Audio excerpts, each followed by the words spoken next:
शास्त्र का ग्रंथ का जो लाभ मिलना चाहिए वो पूरा नहीं मिलता है। शास्त्र सुचिंतित पुनि पुनि देखिए, शास्त्र को एकाग्र चित्त से बारंबार अध्ययन करना चाहिए। और बहुत से लोगों को लगता है कि क्या रोज रोज गीता का पाठ करना, रोज रोज रामचरितमानस का पाठ करना, रोज राम रक्षा का पाठ करना, बारंबार एक ही बात को बारंबार पढ़ने की क्या जरूरत है। परंतु वास्तविकता यह है कि उन ग्रंथों को बारंबार पढ़ने से हम उसके अंदर प्रवेश कर पाते हैं।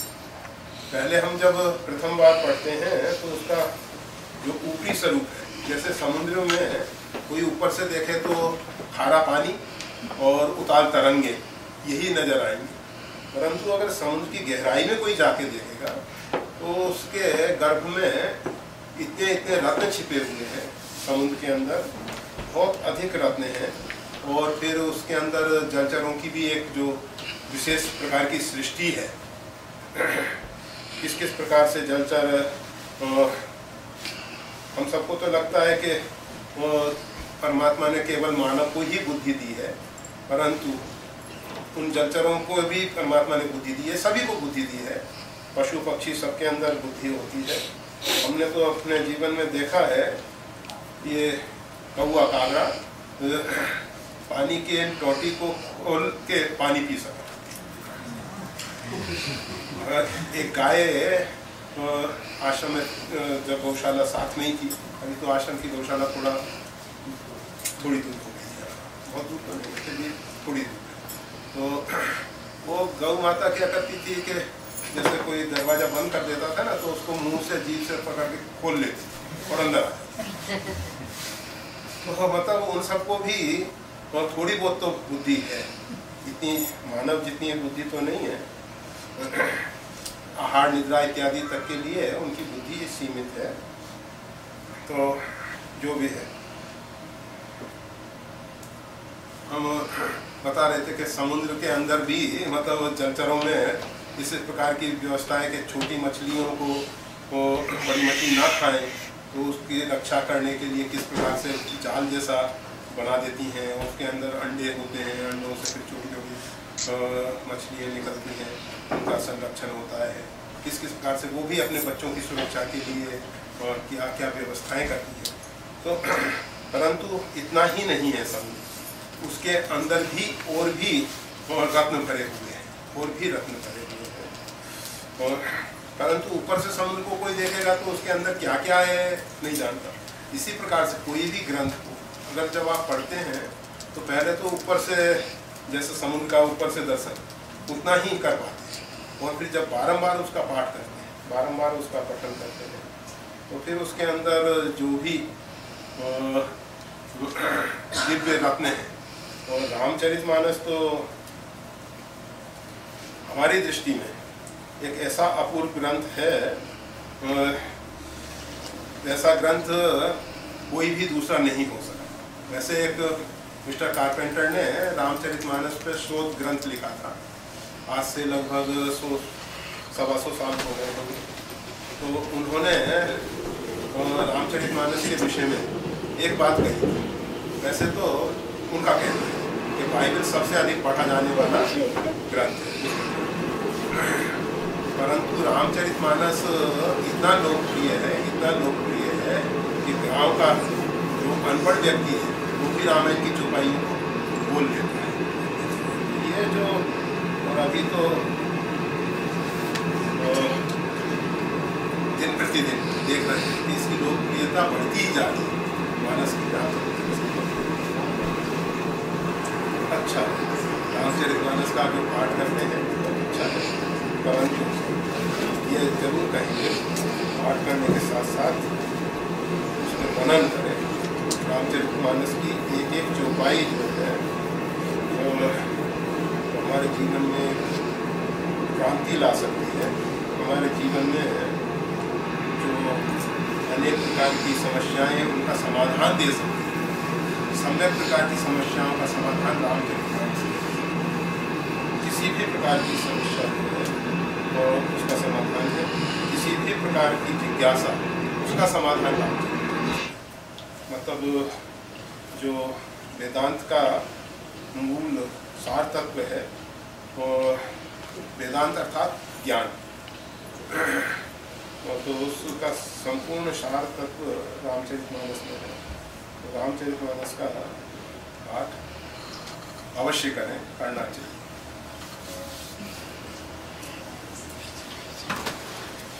क्या लिख रखा है? अच्छा अच्छा,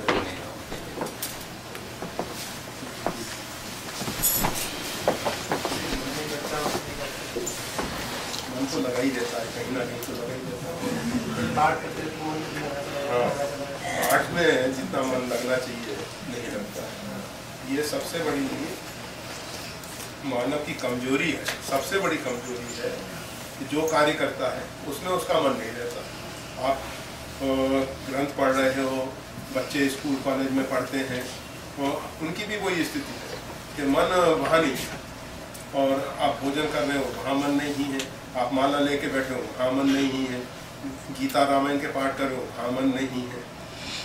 योग जो है हम सबको यही सिखाता है कि किस प्रकार से चित्त की वृत्तियों को एकाग्र करके जिस तरफ हम कार्यरत है उसी तरफ मन को रख सकें।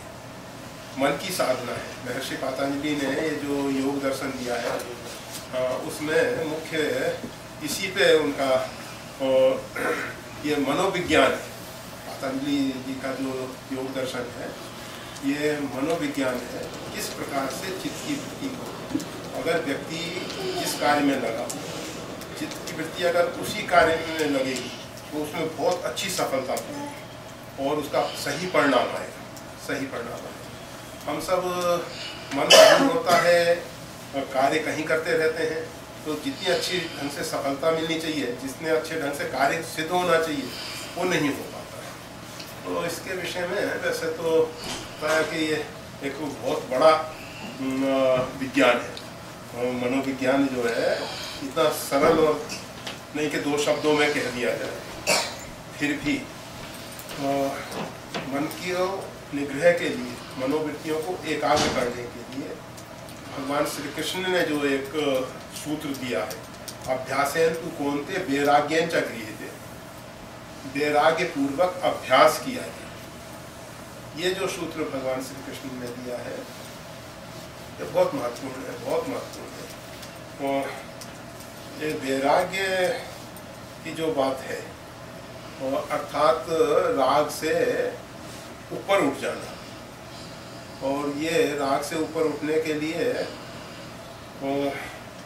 हमारा मोह जो है ना, वो हमको राग में प्रवेश करा रहा है। मोह अर्थात भ्रांत धारणा। अज्ञान और मोह में अंतर है। तो मोह कहते हैं एक भ्रांत धारणा, अर्थात जो नहीं है वैसा हमको प्रतीत हो। जैसे हल्का, बहुत हल्का प्रकाश है, मतलब पूरा अंधकार भी नहीं है। पूरा अंधकार होगा तो कोई वस्तु हमको नहीं दिखाई देगी, और पूरा प्रकाश होगा तो जो वस्तु जैसी है वैसी हमको दिखाई दे जाएगी। और थोड़ा अल्प प्रकाश है, बहुत कम प्रकाश है, उस प्रकाश में जैसे रस्सी पड़ी हुई है तो हमको सर्प दिख सकती है। इसी प्रकार से सर्प है, हम उसको रस्सी समझ सकते हैं। ये जो भ्रांत धारणा है, जो नहीं है, और उस प्रकार की प्रतीति हो जाए, इसको कहते हैं भ्रम, और इसी को कहते हैं मोह। ये संसार के विषय में जो हमारा मोह है, अब जैसे प्रारंभ होता है परिवार से, पिता सोचता है कि मेरा पुत्र है, तो ये भ्रम है, ये मोह है। पिता का कर्तव्य है, दायित्व है कि बच्चे का ढंग से लालन पालन करे, सुयोग बनाए उसको, और अच्छे संस्कार दे। परंतु ये मान लेना कि मैं इसका पिता हूँ, मैं इसका जन्मदाता हूँ, तो वो एक भूल है। वो सूर्य का प्रकाश जैसे खिड़की में से अंदर आ रहा है, और कोई सोचे कि ये खिड़की जो है सूर्य के प्रकाश को जन्म दे रही है, तो शायद खिड़की का ये भ्रम होगा, मोह होगा। इसी प्रकार से ये जीव जो है और आज जिस परिवार में जन्म लिया उससे पहले भी इसने बहुत जन्म लिए, इसने असंख्य स्थानों पे इस प्रकार से जन्म लिए। तो ये वास्तविक में किसका पुत्र है? जो आज वर्तमान में हमारे माता पिता बने हैं, उससे पूर्व दूसरे माता पिता थे, उससे पूर्व और दूसरे थे, उससे पूर्व और मतलब असंख्य बार।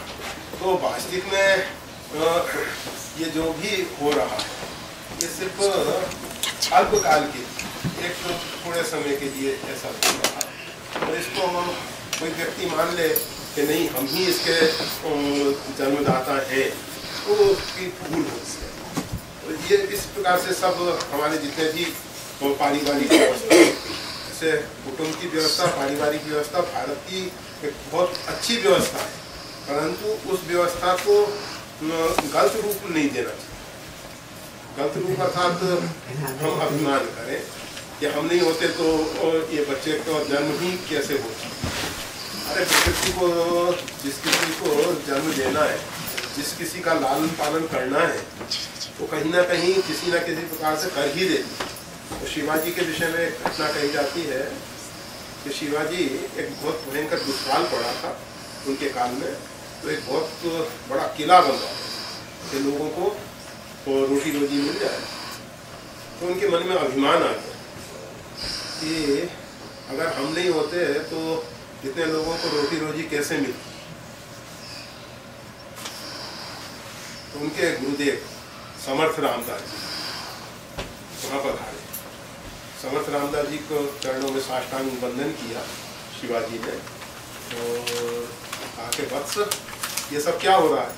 तो वो अंदर जो अहंकार था उसकी गंध बाहर दिखाई दी, ताकि आपकी कृपा से ये सब लोगों को रोटी रोजी का एक साधन दिया जा रहा है। भयंकर दुष्काल पड़ा था, लोगों के पास खाने को अन्न इत्यादि नहीं था, तो जो सुरक्षित अन्न भंडार थे तो सबको सीधे ऐसे बांट देना अनुचित होता और उसका सही उपयोग भी नहीं हो पाता। इसलिए पहले उनसे परिश्रम कराया जाता है, फिर उनको ये अन्न इत्यादि व्यवस्था की जाती है।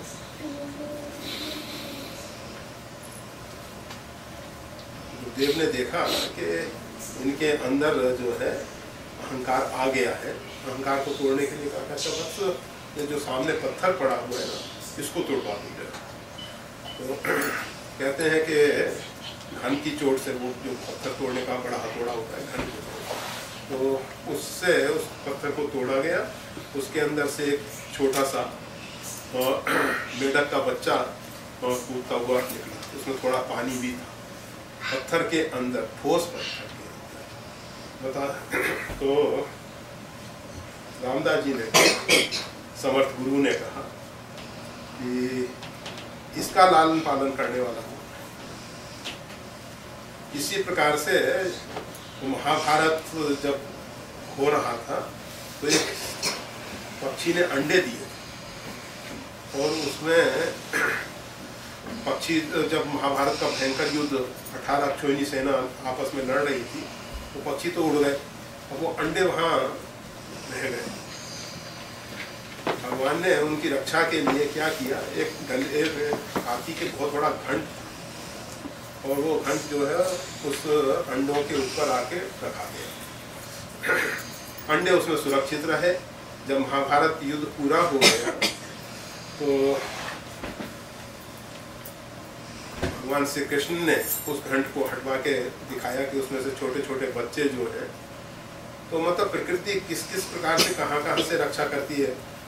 कोई सोचे माता पिता, इसका मतलब ये नहीं कि माता पिता बच्चों का लालन पालन ना करें, परंतु अभिमान ना आने पाए, अहंकार ना आने पाए कि हम इनके भाग्य विधाता हैं, हम इनको सब कुछ दे रहे हैं, और हम नहीं होते तो इनका क्या होता। बस इस प्रकार का अभिमान। तो ये सब जितनी भी भ्रांत धारणाएं हैं जो हमारे अंदर भरी हुई है कि हमने ऐसा किया, हम ऐसा कर रहे हैं, ऐसा हम करेंगे, ये सब आसुरी संपदा के लक्षण हैं। गीता में भगवान श्री कृष्ण ने स्पष्ट बता दिया है, यहाँ तक कि मैं इतना जप कर चुका हूँ, मैं इतना जप और कर लूँगा, मैंने इतने यज्ञ किए हैं, मैंने इतने अनुष्ठान किए हैं, ये सब भी आसुरी संपदा के। देवता और असुरों में, असुर भी मतलब जब तक अनुष्ठान यज्ञ करते हैं, बहुत करते हैं, परंतु वो व्यक्तिगत सुख के लिए करते हैं, अपने सुख के लिए करते हैं। और वो मानव जो है, सही अर्थों में जो सही मानव है, वो यज्ञ अनुष्ठान करता है तो विश्व कल्याण, संपूर्ण सृष्टि के कल्याण। तो हम ये कह रहे थे कि राग की निवृत्ति, वैराग्य में राग की निवृत्ति होती है मोह की निवृत्ति से। अगर हमारे अंदर से मोह निकल जाए तो राग की निवृत्ति भी हो जाए, और जो सही वैराग्य है वो हमारे अंदर प्रकट होगा। और जब सही वैराग्य अंदर प्रकट होगा, उसके बाद हम अभ्यास करें, तब चित्तवृत्ति जो है एकाग्र हो जाएगी। तो सबसे पहला काम है कि हमारे अंदर से ये मोह दूर हो।